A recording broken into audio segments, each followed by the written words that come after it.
Friends, இன்றைக்கி நம்ம என்ன பார்க்க போகிறோம்னா பச்சை பயிர் சாதம் தான். அதுக்கு ஒரு டம்ளர் பச்சை பயிர் எடுத்து நல்லா வறுத்து விட்டுடலாம். வறுத்ததுக்கப்புறமா இப்போ சாப்பாடு அரிசி இருக்குல்ல, அது கூட சேர்த்து ஊற வச்சுக்கலாம்.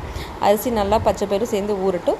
இப்போ மிக்ஸி ஜாரில் ஒரு ஸ்பூன் சீரகம், ஒரு 10 மிளகு, ஒரு 5 பல் பூண்டு இதெல்லாம் சேர்த்து கொரன்னு அரைச்சி எடுத்துக்கலாம். இப்போ ஒரு குக்கரில் 2 ஸ்பூன் எண்ணெய், ஒரு 10 சின்ன வெங்காயம், ஒரு கொத்து கருவேப்பிலை, 4 பச்சை மிளகாய் இதெல்லாம் சேர்த்து நல்லா வதக்கி விட்டதுக்கப்புறமா மிக்ஸி ஜாரில் அரைச்சி வச்சுருப்போம் இல்லையா, அதையும் சேர்த்து நல்லா வதக்கி விட்டுட்டு ஒரு 3 தக்காளி, ஒரு ஸ்பூன் மஞ்சத்தூள், ஒரு ஸ்பூன் உப்பு இதெல்லாம் சேர்த்து நல்லா வதக்கி விட்டுடலாம். ஒரு டம்ளர் அரிசிக்கு 2 டம்ளர் தண்ணி ஊற்றிக்கலாம்.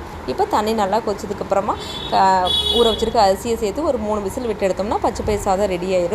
இது தயிர் வச்சு சாப்பிட்டிங்கன்னா அவ்வளோ டேஸ்டியாக இருக்கும். எப்படி இல்லை அப்படின்னா காலிஃப்ளவர் பார்த்துக்கலாம். இப்போ காலிஃப்ளவர் கட் பண்ணி போட்டு இது கூட உப்பு மஞ்சத்தூள் சேர்த்து நல்லா கொதிக்க வச்சு எடுத்துக்கலாம். இப்போ ஒரு வடை சட்டியில் ஒரு 2 ஸ்பூன் எண்ணெய், 1 ஸ்பூன் கடுகு போட்டு கடுகு பொரிஞ்சதுக்கப்புறமா பெரிய வெங்காயம், கட் பண்ணி வச்சுருக்க பூண்டு, கருவேப்பிலை, தக்காளி இதெல்லாம் சேர்த்து நல்லா வதக்கிட்டதுக்கப்புறமா கொஞ்சமாக உப்பு சேர்த்துக்கலாம்.